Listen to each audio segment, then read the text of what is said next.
morning, guys! Samahan niyo ako. Let's prepare for the day.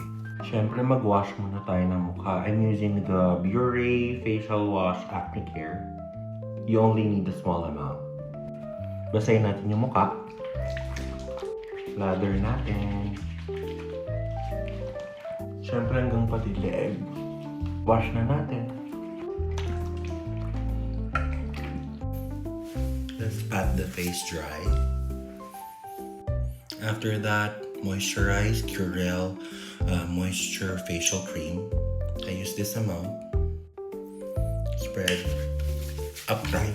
After that, I use the Biore UV Aqua Rich Watery Essence. This one. Always in the morning. Kahit walang pupuntahan. I only use this amount.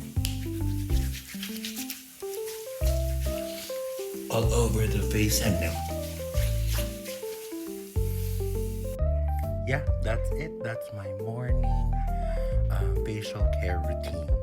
So as you can see, no filter. Meron akong pimple dito, but it's okay. It's gonna be gone in a few days. Or baka nga mamaya wala na yan. So ayun, that's it guys. Bye!